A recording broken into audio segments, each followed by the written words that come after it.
Hello everyone, we're a little low. I'm on the floor today because I have my enormous indicator haul. I feel like I'm a little too low, but I think this is just the way it's gonna have to be. I also need to move over probably a little bit for holding things up.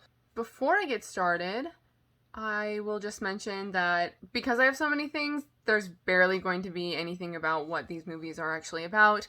I also haven't seen most of them, and I have like 5 box sets here. I mean, just think about that in general, and that's a lot of movies. So I can't go into details of what they're about, and I haven't watched them yet anyway, so I mean that probably works out, so I'm not just blabbering on about them. A lot of these things are limited edition. I'll try to make sure I mention if something is limited or standard, and basically I went into the indicator sale. I wasn't sure if I was going to get anything, but then I had so many limited things in my cart when I was just looking at what I possibly wanted, and then I was like, but I'd rather get it now than try to get it when they're sold out and no longer available, since there's so many limited edition things.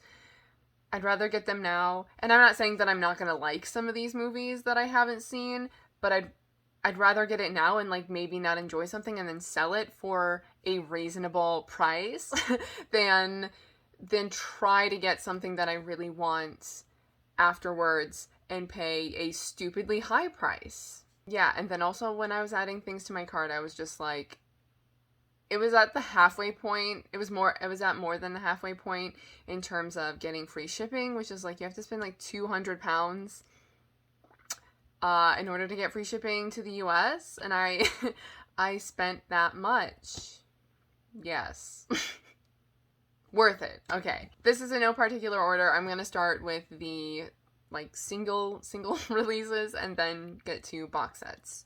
So, here we go. First, we have the Gorgon. This is one that I have seen before. This is a standard edition. This is a Hammer film, so it was in one of the previous Hammer box sets, which are limited, and then they release the titles individually like this. So this is a Hammer film directed by Terence Fisher from 1964, and this has to do with the Gorgon Medusa. And I've seen this before. I liked it. But I just really love the visual aesthetics of Hammer films, and I was like, I would definitely rewatch that, and I think it would just be great to, it seems like one of those nice, like, casual movies to put on every once in a while, if you get what I'm saying. And then another one that is the standard edition, and another one I've seen before is The Collector, directed by William Wyler from 1965. This is based on the novel by John Fowles, which I haven't read, but I would probably like to read before watching it again. This has to do with a man who starts collecting women like butterflies, hence the butterfly on the cover here, and usually when you see covers of the book, there's a butterfly on it. Lots of butterfly collecting motifs, but it's creepy because he's collecting women. And it'll be really interesting just to see the difference between how morbid and disturbing that is in the novel compared to the movie, just because even though it is a 60s film and you're getting like a little closer to being able to have more in film, I guess, to put it simply. Sometimes you read a novel and then you watch the movie and you're like, oh, this is actually a really toned down version of what I read. So I'm wondering if that's the case here. And then the third, I'm gonna say and then so much. Oh, also I forgot these have spine numbers. So the Gorgon is spine number 55, and the Collector is spine number 70. And then this next one here is spine number 71. This is a limited edition of The Fortune, which is from 1975, directed by Mike Nichols, who's the director of The Graduate. And that's kind of why I was leaning towards getting this one. This is one I went back and forth on. I didn't know if I wanted to get for sure, just because I saw some like not so great reviews and just it seemed like it was a sort of mediocre film in a way. I think there were like a couple of features on here that convinced me. There's like a conversation with Mike Nichols and Elaine May that sort of convinced me to get this, and I think something else in terms of the special features that I thought would be insightful for the film, as opposed to just like watching it on its own and not having those extra features. They're the lady killers of the Roaring Twenties, and she's the lady who just won't stay killed. Oh my god, are they trying to kill her? I knew that it has Warren Beatty and Jack Nicholson, and they're like trying to get this girl's fortune, but I didn't realize that they were trying to kill her. That's what it sounds like from the little thing I read there. Also, I have to apologize that because I'm like sitting here and trying to show you the cover as well, I feel like I just keep making a shadow on my face. So here's the next one. This is a standard edition. The only thing I hate about the standard editions are nice because they're the ones that are region free. I guess this is something that I probably should have said before if you didn't know, but Indicator is based in the UK, right?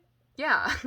And then their stuff is region B, and then most, like, their limited edition stuff is mostly region B, and then their standard editions are region A, B, and C. So that's kind of I say this all the time, but that's kind of another reason why I haven't watched them yet, because I'm terrible at watching things that are not region A, because I like to watch things secluded in my room, and I don't like the sound on the TV downstairs with the region free player is, and my brother is always on that TV. So anyway, so we have a standard edition of The China Syndrome from 1979, directed by James Bridges. Okay. And I have seen this one before. This is so good. I watched this on the Criterion Channel. It was not last year. Wait, was it last year? Yeah, I think it was last year, but at like the very beginning of the year. Right? It doesn't matter. I was going through the Jane Fonda collection that they had on there, and this is one that I was actually going to skip because I had like a few days left of watching things that were going to go off the channel at the end of that month, and I was going to skip this because it like didn't sound very interesting, and then I decided to just watch it while I was working on an assignment or something and just sort of casually have it on and not pay as much attention to it. Wrong. Did not work on my assignment. I was hooked.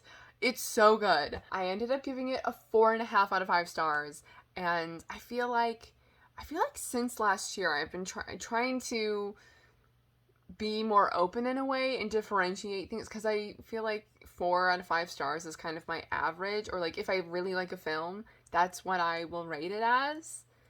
And I feel like I need more differentiation between things that are like solid 4 out of 5 and then things that are more towards favorites and more towards things that I think are very good, if that makes sense. This has to do with a nuclear power plant that something's wrong. Something is going wrong. Something may happen.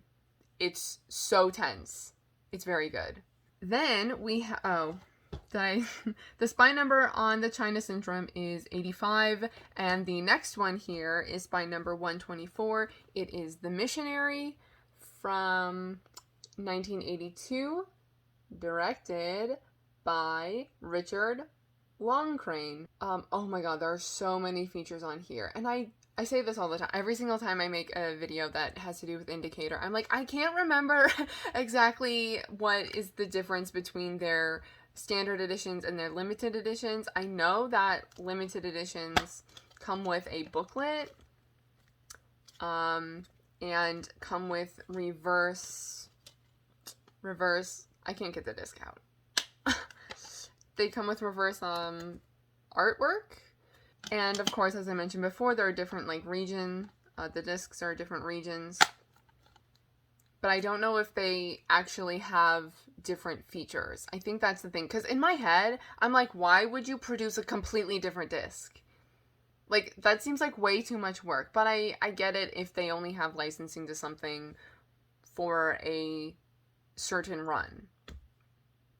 But I would think that the special features on the disc are not different. But on the back, it always says limited edition Blu-ray special features or indicator Blu-ray edition special features for standard. Anyway, I just thought I would mention that because this one is so long. Look at all those features.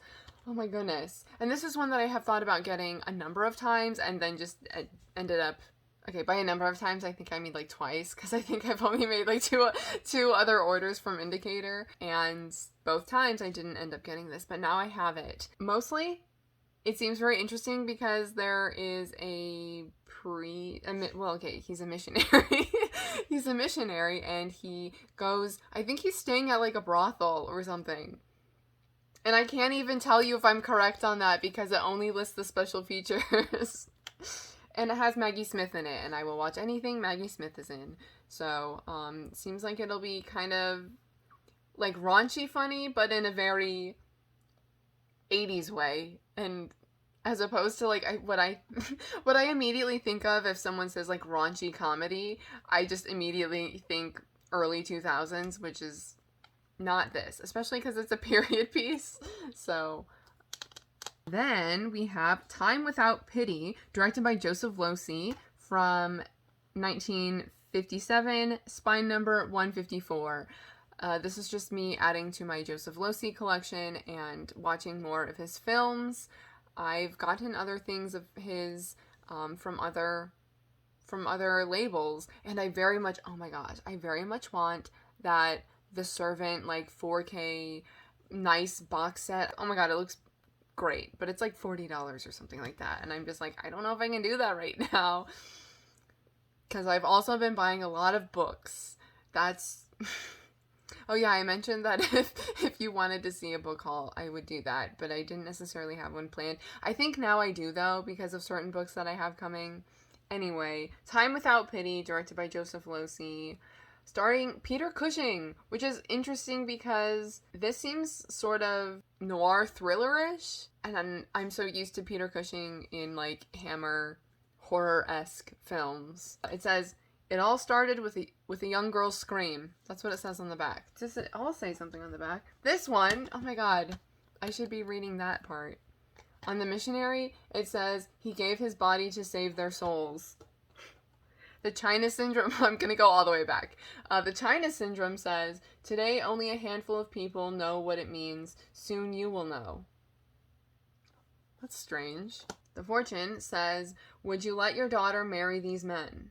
Do they want to kill her or do they want to marry her? The Collector says, you won't dare open your mouth, but you'll be screaming for her to escape. And the Gorgon says, petrifies the screen with horror. Okay, I want to know who chooses those. How do they come up with, I mean, although it's probably just from the original promotion of the film, right? Yeah, I don't have anything else to say about this. But here is Time Without Pity. It also, even though this is the limited edition, the reverse artwork is the same. It just like takes off the indicator strip there and doesn't have the UK like ratings on it. See, it's plain. I turned it around. This is another one I turned around, right? Yeah. So this next one is spine number 180, the limited edition of The Chalk Garden from 1964, directed by Ronald Neame. And this is one of the Deborah Kerr films that I have yet to see. I was also watching a bunch of her films that were available on the Criterion Channel this past year. Last year. I had to think about it. And I think this has been available on the Criterion Channel a couple of times, and I just didn't get around to it. But now I have it, so I can watch it. And this, I know, has to do with, I think Hayley Mills plays Deborah Kerr's daughter? I keep wanting to look at the back. There's no information there. Oh, a girl on the verge of womanhood, a woman on the edge of loneliness, both suspicious of affection, yet starved for love. I think they play mother and daughter, Hayley Mills and Deborah Kerr, and it's just their sort of struggles and arguing and just like that dramatic time in a teenage girl's life. And then I have a standard edition of Sweet Charity from 1969. Is this a I don't want to be wrong. Where is the director? Hello? Directed and choreographed, yes, by Bob Fosse. So, Bob Fosse is the director. This is spy number 181. I'm kind of upset that I didn't know this was, like, released on Indicator, and I've had a piqued interest in it lately. I've been watching a lot of musicals lately, or at least wanting to watch a lot of musicals, and I know that this was released in a box set similar to, not the next one that I'm going to show you, but the one after that. Like a thicker, harder case. So, Sweet Charity. Hey, big spender, spend a little time with Sweet Charity. Is she a prostitute? That's what I was thinking. But I didn't want to, I was nervous to say it because I didn't know if that was correct or not. But I think she's, like, kind of a hooker and probably, like, falls in love with somebody and actually, like, makes a meaningful connection to somebody. That's what I'm going with. This one also has a lot of special features. See, that's also something that makes me think that it is just the same special features. Because that's a lot. I mean, other than the booklet, obviously. So then, the last singular clear case is 20th Century, a limited edition of it, from 1934, directed by Howard Hawks, and it is spy number 208. This is another one that I've thought about getting a couple of times and didn't. I love this cover. Oh wait, is there a different? No, I like this cover better. I can't get the disc out. Gosh. I mean, since I got the disc out, I might as well show you what the reversible side looks like. I think I was kind of hesitant to get this because the premise didn't seem that great to me, or like didn't seem as interesting to me, but I want to see more Carole Lombard films, and it's the cover. It's the cover. I think it's in black and white, but I would a colorized version of this. Oh my gosh. I mean, assuming it is in black and white, the costumes, I have high hopes for the costumes. That's all I know. Okay.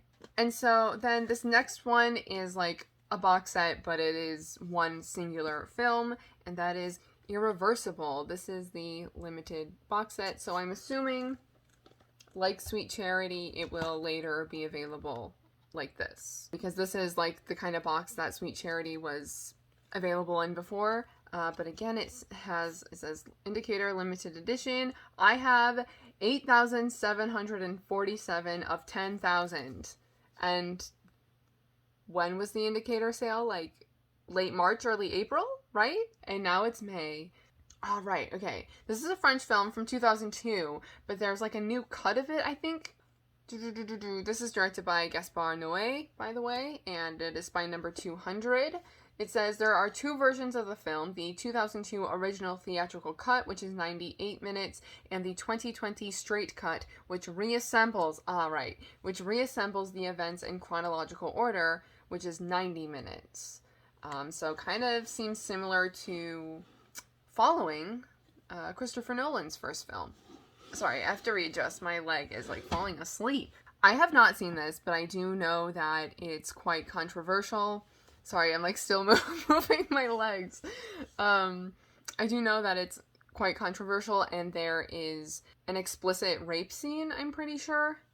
I mean, it says caution, there are strong... Oh.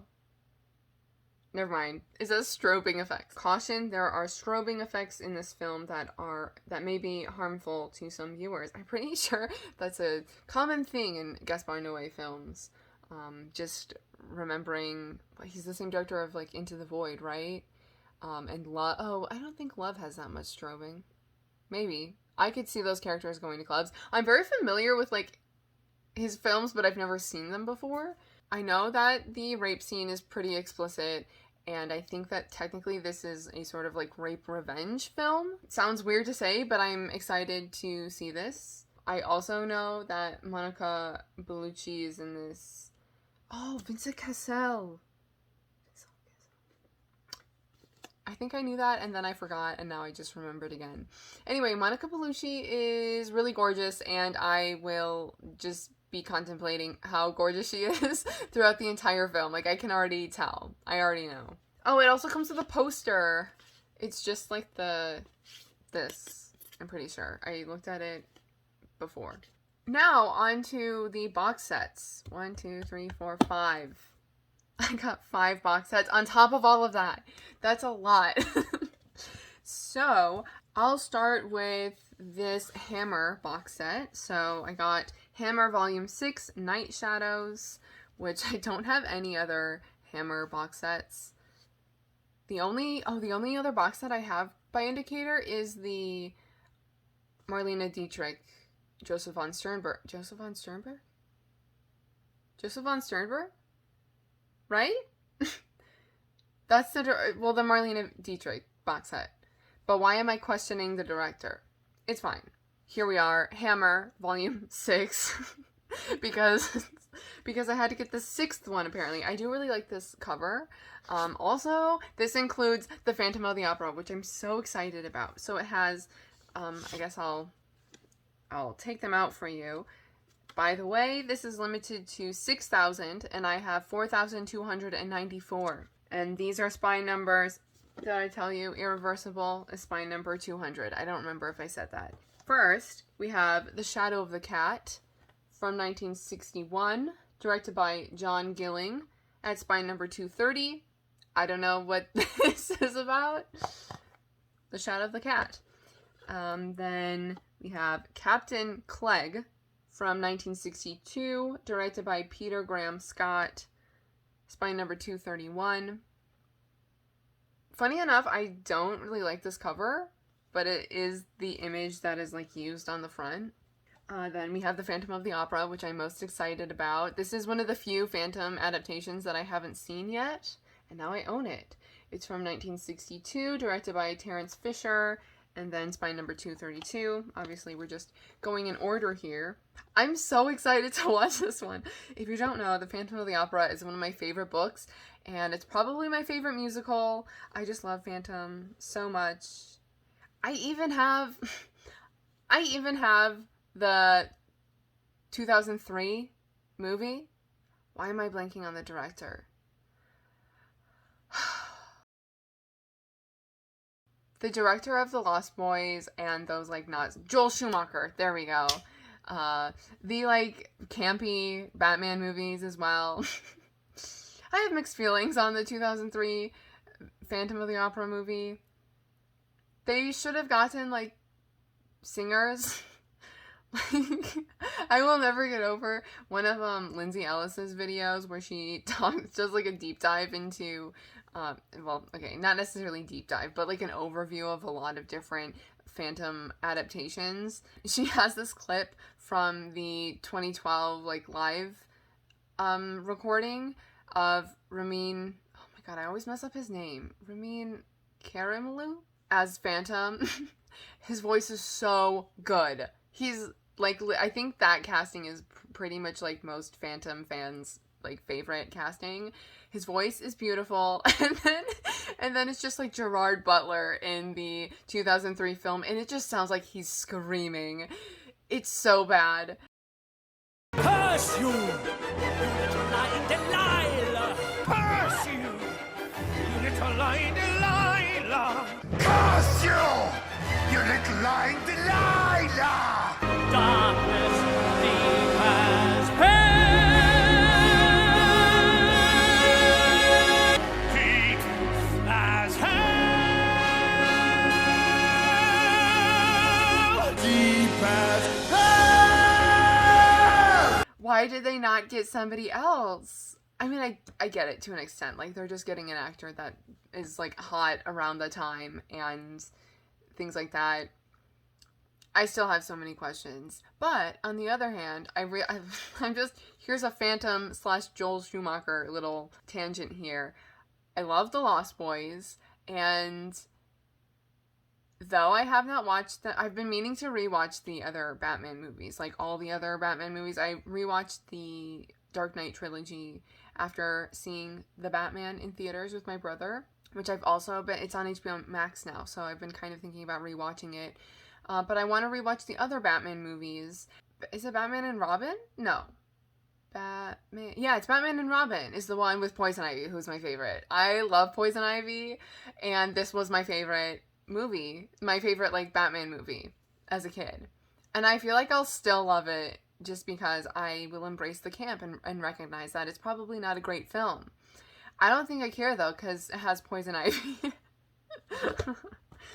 Anyway, the last film... The last film in this box set is Nightmare, directed by Freddie Francis from 1964, spine number 233. So, here... Oh, I was gonna read the back part things. Okay, Irreversible says time destroys all things, which is very intriguing. And then The Shadow of the Cat says, was it supernatural force or psychotic compulsion? Psychotic compulsion that drove 5 maddened murderers to destroy themselves. Oh my god. Okay. Captain Clegg. I don't like that. Captain Clegg. I don't like that title. This says, their oath was terror, their cry blood. Okay. The Phantom of the Opera. The greatest thrill classic of all time. The most unusual tale of terror and love ever told. This has so many special features. Oh my gosh. Oh my gosh. Kim Newman introduces the Phantom of the Opera. Great. The making of the Phantom. Oh my god, there's so much. And then unbelievable terror is what Nightmare says. I realize I'm like so low in the frame, and I'm holding these out of frame. Yeah, okay, since the next 3 all go together, and this one also seems... I mean, I think the Hammer films are kind of campy also, and I feel like these films are also campy. I say also twice because I was just talking about the Joel Schumacher films.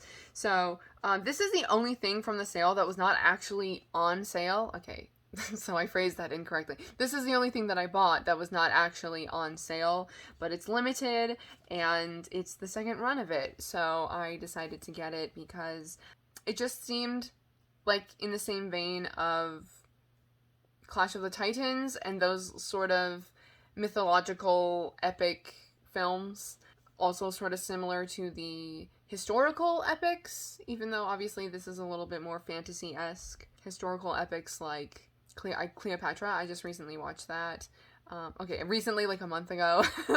And The Robe and Spartacus, you get what I mean. So, I got the Sinbad Trilogy, which I'm like not at all familiar with, to be honest. Sinbad battles the creatures of legend. And it's, Ray Harryhausen. Yes. Let's take this off. This is, this is limited to 3,000, and I have 2,591. And so, this has... Oh, here's the box set, by the way. That's the cover without the thing over it. Of course, it comes with a booklet, since it's limited edition. I don't know if they have these, like... Because they did a first printing of this box set, and this is the, like... They had some sort of anniversary, which is why they did a reprinting of this. But I don't know if these movies are available then in like standard editions. So, yeah, it comes with a booklet. The first movie is The Seventh Voyage of Sinbad from 1958. It's spine number 24. The Sheer Magic of Dynamation. What the heck is Dynamation? Okay. This is a thing that I don't know. Because this one, the second one, says The Golden Voyage of Sinbad. Oh, okay. Filmed in Dynarama. Dynarama?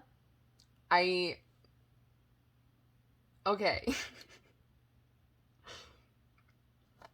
Because this one says, Sinbad battles the creatures of legend in the miracle of Dynarama. So, as soon as... Okay, never mind. Alright, I get it now. Okay. So obviously, yeah, this is spine number 25, and then the third one is spine number 26, Sinbad and the Eye of the Tiger. I think this one's my favorite cover. It just looks really cool and, like, mythical, you know? This one says, Sinbad, the greatest of all adventurers and his biggest adventurer of all. And it says limited edition, but, like, these don't seem to have as many features. Although maybe it's like because it's split up among 3 titles in a way. Bernard Herrmann did the score. Interesting. And then also this strip thing, I don't know what to call it, says, in the realm of fantasy films, Ray Harryhausen towers above all others. Our generation of filmmakers and many before it stands on the shoulders of his Cyclops, his Kraken, his Ymir, and every other creature that birthed and fueled our imagination. Oh, that's a quote from Guillermo del Toro. So wait, did he also do Clash of the Titans then? Did I say that and not even realize? I don't know.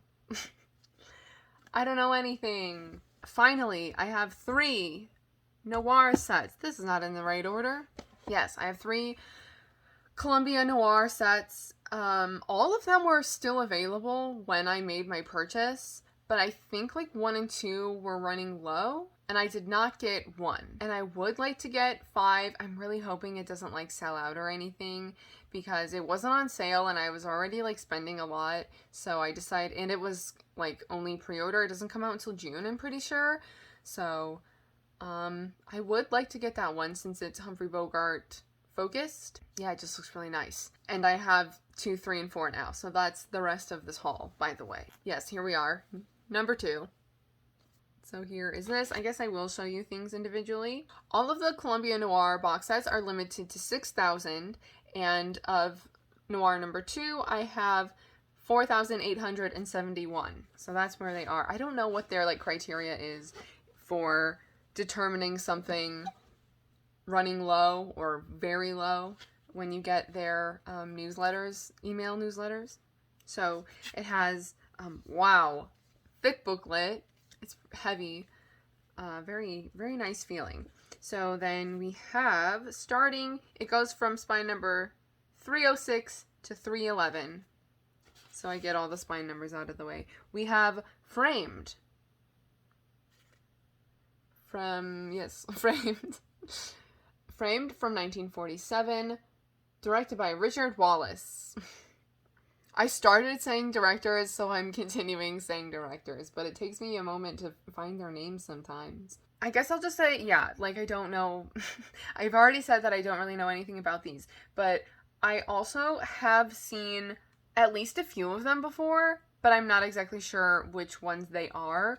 I did that, like, film noir class thing that TCM did in collaboration. I don't know if collaborations are, but like they did that. They did courses with Ball State University, I'm pretty sure. One was a Hitchcock course, one was a screwball course, another was a film noir course. And I did the Hitchcock course and I did the film noir one. I didn't do the screwball one. And I don't know if they've done any more. Honestly, since then, I haven't watched TCM as frequently as I used to, just because I've been watching, like, my own movies, and there are so many streaming services now that I feel like I just use streaming services more than anything, instead of recording a bajillion movies on TCM. Through taking that course, I did record a bunch of things that were playing throughout that, like, month or whatever, where they were showing, like, film noirs every Friday. So I've seen some from then, and also just casually other times, like on TCM, and things on the Criterion Channel or other streaming services, you know what I mean? So, I don't know for sure which ones to point out, just because I'm also familiar with some of the titles and don't know if it's just a title I know because it's a film noir, or it's something that I've actually seen, if you get my differentiation there. So, yes, the first one here is Framed from 1947 and directed by Richard Wallace. The second one here is 711 Ocean Drive, directed by Joseph M. Newman from 1950. The Mob. Sorry, I'm trying to hold it so that I'm not covering it. From 1951, directed by Robert Parrish. Affair in Trinidad, so this is where the box set cover comes from 1952, directed by Vincent Sherman. I haven't seen this one, and I'm pretty sure.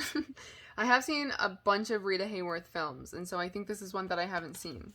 Tight Spot from 1955, directed by Phil Carlson. I'm not saying the sentences on the back. This one is Murder by Contract. This looks like Dial M for Murder. From 1958, directed by Irving Lerner.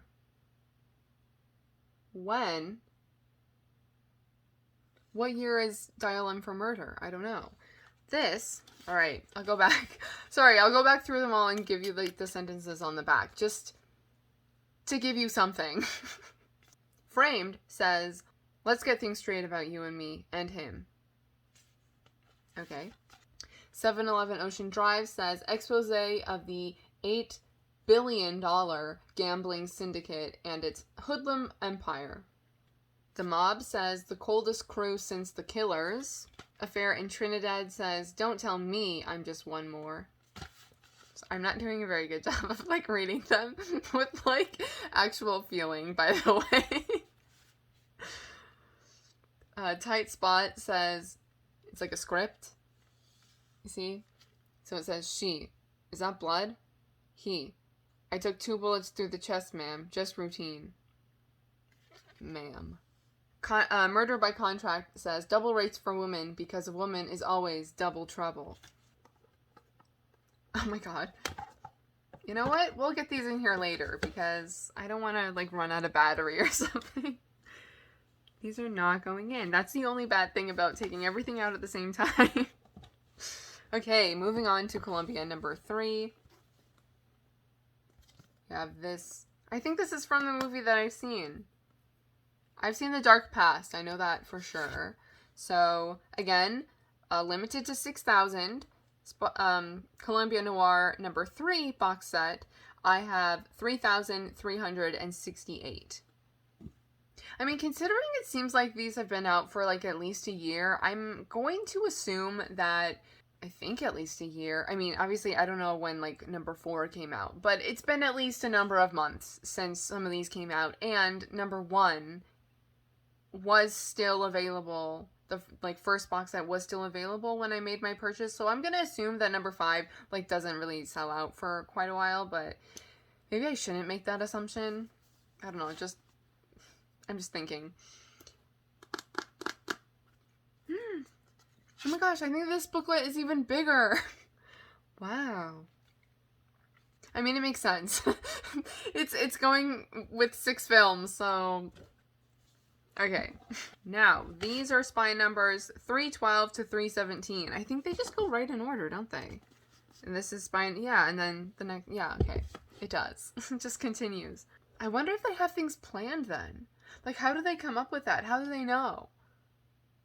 You know what I'm saying? Because Irreversible just came out, and it's by number 200. Okay, anyway. So, starting with what is in Columbia Noir box set number 3, we have Johnny O'Clock. This is one that I don't know if I've seen, or if I just know of. It says, Johnny destroyed what got in his way, and that went double for women. From 1947. Directed by Robert Rossen. Rossen? The Dark Past. Yes, this is the one that I've seen before. And there's also... What? This one is from 1948. This is either a remake or there is a remake of it. I can't remember for sure right now. But, one of them was, like, fine, and the other one was, like, not very good. I think this is the one that was not very good.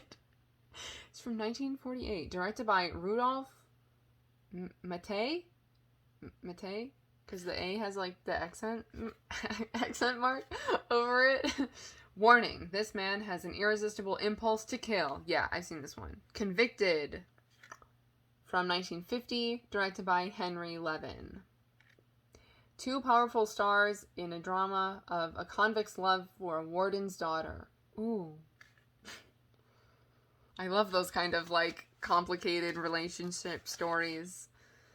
Between Midnight and Dawn. This also sounds familiar.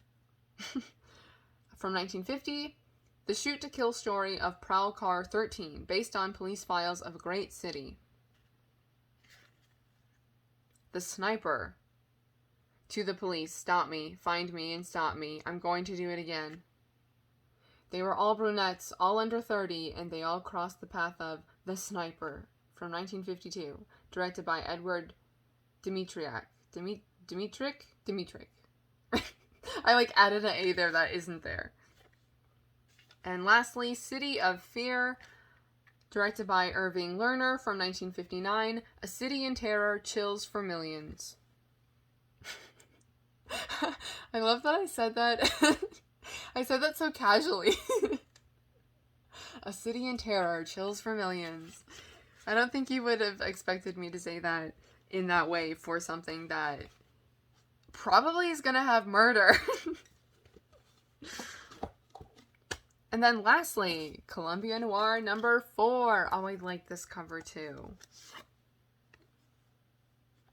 I have 4,913.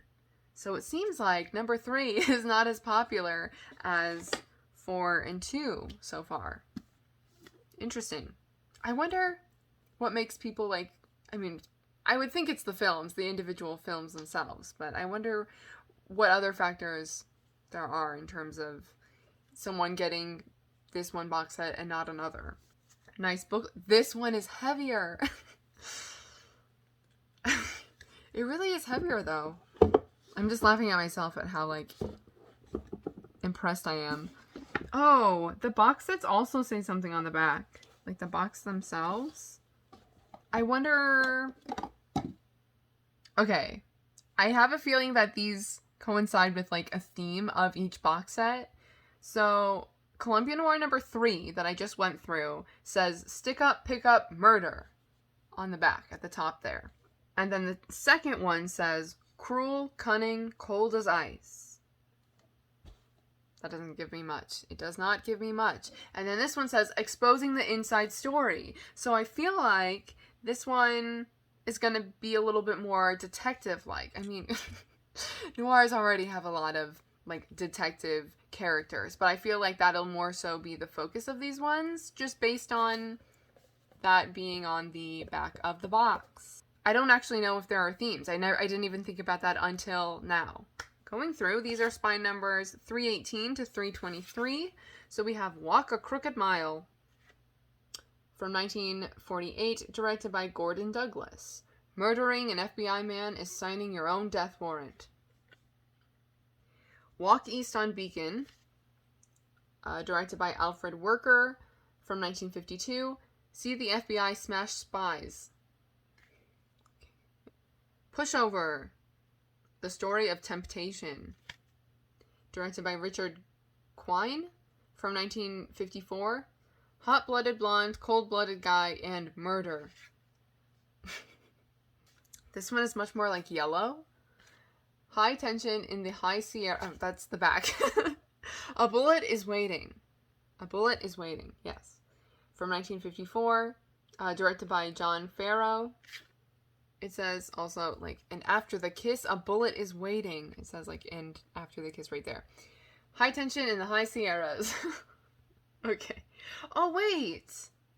I think I literally caught, the end of this movie somewhere. I saw a clip of this. Gene Simmons was dying. She was dying, and it was it kind of looked like that. What was I watching? I don't remember. Chicago Syndicate from 1955, directed by Fred F. Sears. Smashing the nation's worst crime ring. The Brothers Rico. From 1957, directed by Phil Carlson. Manhunt of the Century. And that's everything. That's the whole haul. I'll wait to put everything away. It's a mess. Let me move back to the center now. So that was everything. Yeah, so that was just a sort of chill video of me hanging out on my floor showing you everything that I got. Thank you for hanging out. So, even though the sale is over, I'm filming this again early May. I would still like to know what you have just gotten from Indicator before, or what like some of your favorite titles are. I do have like a number that I've shown in previous videos, so if you're wondering what other titles I have, I will link previous indicator hauls in the description and in the card. If you missed my update, so I like sort of go through updates, sort of talk about some like things that I've read, some things that I've been watching. Yeah, I don't know, kind of update video. I don't necessarily like calling them update videos just because then I don't want people to get the impression I was like only talking about things for the channel and things like that. Anyway, if you missed that, I'll link that in the description and in the card as well. And, or like at the end of the end screen, once I finished wrapping this up. But like, what are some indicator titles that you really like? Do you have any of these? What are favorites of yours? What are you interested in from indicator? Okay, I think that's a good wrapping up ending here. So thank you for watching. If I missed anything, it'll just be on the screen or in the description. So thank you for watching, and I will see you in my next video. Bye.